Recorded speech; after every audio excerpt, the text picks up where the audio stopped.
ഇന്ന് നമ്മോടൊപ്പം ഈ ചർച്ചയിൽ പങ്കെടുക്കുന്നത് SYS സ്റ്റേറ്റ് ദഅവ പ്രസിഡന്റ് കൂടെയായ റഹ്മത്തുള്ള സഖാഫി എളമരമാണ്. ഉസ്താദിനെ ഈ ചർച്ചയിലേക്ക് സ്വാഗതം ചെയ്യുകയാണ്.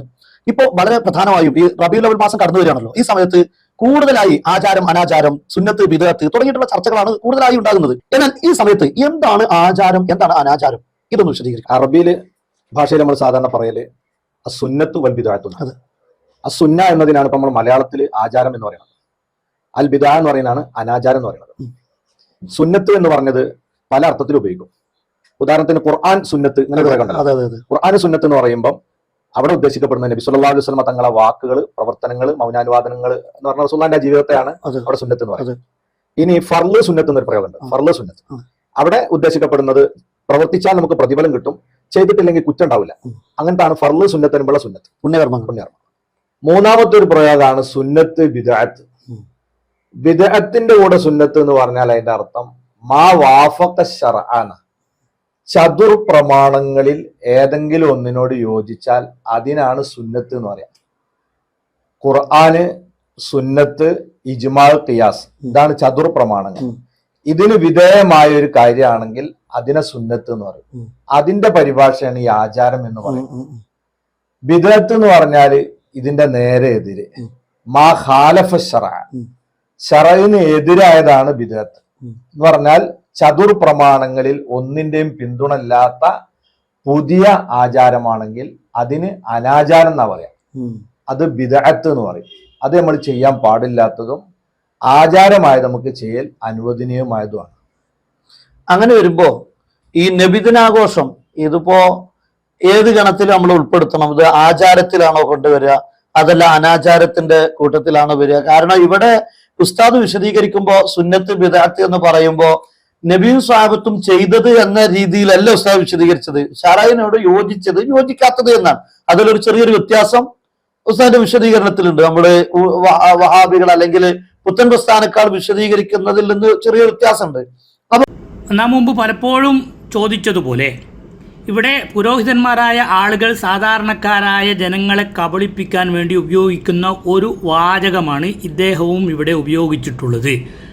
എന്താണ് സുന്നത്ത്, എന്താണ് ബിദ്അത്ത്? വാഫഖ ശറഅ, ശറഇനോട് യോജിച്ചതിനാണ് സുന്നത്ത് എന്ന് പറയുന്നത്. മാ ഖാലഫ ശറഅ, ശറഇന് എതിരായതാണ് ബിദ്അത്ത് എന്ന് പറയുന്നത്. അപ്പോൾ ശറഇലെ ഏതെങ്കിലും ചതുർ പ്രമാണങ്ങളോട്, ഖുർആനിനോടോ ഹദീസിനോടോ ഖിയാസിനോടോ ഇജ്മാഇനോടോ, ഈ ചതുർ പ്രമാണങ്ങളോട് എതിരാകുമ്പോൾ മാത്രമാണ് ഒരു കാര്യം ബിദ്അത്ത് ആവുകയുള്ളൂ എന്ന ഇമാം ഷാഫിഈ റഹിമഹുല്ലാഹുവിനെ പോലെയുള്ള മഹാന്മാരുടെ വാക്കുകളെ ദുർവ്യാഖ്യാനം ചെയ്തുകൊണ്ടാണ് ഇത്തരം പുരോഹിതന്മാർ സാധാരണക്കാരായ ആളുകളെ കബളിപ്പിക്കുന്നത് എന്നത് ഇവിടെ നിന്ന് തന്നെ നമുക്ക് വ്യക്തമാണ്. ഞാൻ പലപ്പോഴും നമ്മുടെ ഈ ക്ലാസ് റൂം തുടങ്ങിയ അന്നു മുതൽ ചോദിക്കാൻ തുടങ്ങിയിട്ടുണ്ട്, പരിശുദ്ധ ഖുർആനിലെ ഏത് ആയത്തിന്, ഏത് ഹദീസിന്, ഏത് ഇജ്മാഇന്, ഏത് ഖിയാസിന് എതിരായതുകൊണ്ടാണ് സലാത്തുർ റഗായിബ് എന്ന ഒരു നിസ്കാരം ഷാബാൻ 15-ന്റെ രാത്രിയിൽ ചില ആളുകൾ നിസ്കരിക്കാൻ തുടങ്ങിയപ്പോൾ അതിനെ മഹാന്മാരായ പണ്ഡിതന്മാർ എതിർത്തത്? ഇത് ഏത് ആയത്തിന് വിരുദ്ധമായതുകൊണ്ടാണ്? ഏത് ഹദീസിന് വിരുദ്ധമായതുകൊണ്ടാണ്? ഏത് ഖിയാസിന് വിരുദ്ധമായതുകൊണ്ടാണ്? ഏത് ഇജ്മാഇന് വിരുദ്ധമായതുകൊണ്ടാണ്? മഹാനായ ഇമാം നവവി റഹിമഹുല്ലാ, അബൂ ശാമ റഹിമഹുല്ലാ, സുൽത്താനുൽ ഉലമ റഹിമഹുല്ലാ, ഇബ്നു ഹജർ അൽ ഹൈതമി റഹിമഹുല്ലാ തുടങ്ങിയ മഹാന്മാർ ബിദ്അത്താനി ഖബീഹത്താനി മദ്മൂമത്താനി, വളരെ വഷളായ മോശമായ അനാചാരമാണ് എന്ന് തറപ്പിച്ച് പറഞ്ഞത് പലപ്പോഴും നാം ഇവിടെ വായിച്ചിട്ടുണ്ട്.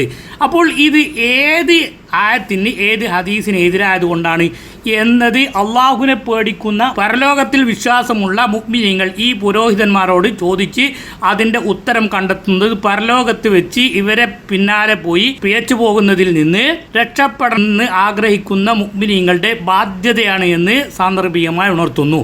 ഇത് നിസ്കാരത്തിൻ്റെ കാര്യത്തിൽ മാത്രമല്ല, പരിശുദ്ധ ഖുർആൻ ഓതുന്നതിന് ഏതെങ്കിലും ഒരു പ്രത്യേക രൂപം, പ്രത്യേക ഭാവം, പ്രത്യേക സമയം, ഈ സമയത്ത് മാത്രമേ ഓതാൻ പാടുള്ളൂ, ഈ സമയത്ത് ഈ സൂറത്ത് മാത്രമേ ഓതാൻ പാടുള്ളൂ എന്ന ഒരു കർക്കശവും ശറഇന്റെ ഭാഗത്ത് നിന്ന് വന്നിട്ടില്ല എന്നിരിക്കെ അഖീഖത്ത് അറുക്കുന്ന ദിവസം സൂറത്തുൽ അൻആം ഓതുന്ന ഏർപ്പാടിനെ സമൂഹത്തിൽ നിന്ന് ഇല്ലായ്മ ചെയ്യണമെന്ന് മഹാന്മാരായ പണ്ഡിതന്മാർ വിവരിച്ചിട്ടുള്ളത് ഏത് ഖുർആനിനെതിരായതുകൊണ്ടാണ്, ഏത് ഹദീസിനെതിരായതുകൊണ്ടാണ്, ഏത് ഇജ്മാഇനെതിരായതുകൊണ്ടാണ്, ഏത് ഖിയാസിനെതിരായതുകൊണ്ടാണ് എന്നത് ഈ പുരോഹിതന്മാരോട് ചോദിച്ചു പഠിക്കുക, അതിൻ്റെ ഉത്തരം നമുക്ക് കണ്ടെത്തേണ്ടതുണ്ട്. അതുപോലെ തറാവീഹ് നിസ്കാരത്തിന്റെ അവസാന റക്അത്തിൽ സൂറത്തുൽ അൻആം ഓതിക്കൊണ്ട് നിസ്കരിക്കുന്നതിനെ ഇമാം നവവി റഹിമഹുല്ല ഇല്ലായ്മ ചെയ്യേണ്ട, നഖശികാന്തം എതിർത്ത് ഇല്ലാതാക്കേണ്ടതാണ് എന്ന് അവിടുത്തെ ഫതാവയിൽ എഴുതിയത് നാം പലപ്പോഴും ഇവിടെ വായിച്ചിട്ടുണ്ട്. എന്തിൻ്റെ അടിസ്ഥാനത്തിലാണ് ഇതിനെയൊക്കെ ബിദ്അത്താണ്, അനാചാരമാണ് എന്ന് മഹാന്മാരായ പണ്ഡിതന്മാർ വിവരിച്ചിട്ടുള്ളത് എന്നത് ഈ പുരോഹിതന്മാരോട് കാലങ്ങളായി നമ്മൾ ചോദിക്കാൻ തുടങ്ങിയിട്ട് അതിന് ഉത്തരം കിട്ടാത്തത് കൊണ്ടാണ് നമ്മളൊക്കെ ഈ വഴിയിലേക്ക് തിരിഞ്ഞത് എന്നത് പരലോകത്തെക്കുറിച്ച് ചിന്തിക്കുന്ന ആളുകൾ ആലോചിക്കുകയും ഞങ്ങൾ ഈ നേതാക്കന്മാരെ പിൻപറ്റിയത് കൊണ്ടാണ് റബ്ബെ പിയച്ചുപോയത് എന്ന് പരലോകത്ത് വെച്ച് പറയുന്ന ആ കൂട്ടത്തിൽ പെടാതിരിക്കണോ വേണ്ടേ എന്ന് ഓരോരുത്തരും അവരവരുടെ പരലോകത്തിന് വേണ്ടി ചിന്തിക്കുക എന്ന് ഒരിക്കൽ കൂടി ഉണർത്തുന്നു. കാരണം ഇവിടെ ഉസ്താദ് വിശദീകരിക്കുമ്പോ സുന്നത്ത് ബിദഅത്ത് എന്ന് പറയുമ്പോ നബിയും സ്വഹാബത്തും ചെയ്തത് എന്ന രീതിയിലല്ല ഉസ്താദ് വിശദീകരിച്ചത്, ഷറഈനോട് യോജിച്ചത് യോജിക്കാത്തത് എന്നാണ്. അതിലൊരു ചെറിയൊരു വ്യത്യാസം ഉസ്താദിന്റെ വിശദീകരണത്തിലുണ്ട്. നമ്മുടെ വഹാബികൾ അല്ലെങ്കിൽ പുത്തൻ പ്രസ്ഥാനക്കാൾ വിശദീകരിക്കുന്നതിൽ നിന്ന് ചെറിയ വ്യത്യാസമുണ്ട്. അപ്പൊ വഹാബികൾ അല്ലെങ്കിൽ പുത്തൻ പ്രസ്ഥാനക്കാൾ വിശദീകരിക്കുന്നതിൽ നിന്ന് ചെറിയ വ്യത്യാസമുണ്ട്. എന്നാൽ അബൂ ശാമ റഹിമഹുല്ലാഹുവിനെ പോലെയുള്ള മഹാന്മാരെയാണ് ഈ പണ്ഡിത വേഷധാരികളായ ആളുകൾ പുത്തൻവാദികൾ എന്ന് ചിത്രീകരിക്കുന്നത് എന്ന് മനസ്സിലാക്കാൻ ഇത് തന്നെ ധാരാളം മതി. കാരണം ബഹുമാനപ്പെട്ടവർ വിവരിച്ചത് നാം ഇവിടെ വിശദീകരിച്ചിട്ടുണ്ട്. ഫകുല്ലു മൻ ഫഅല അംറൻ മൂഹിമൻ അന്നഹു മശ്റൂഉൻ വലൈസ കദാലിക.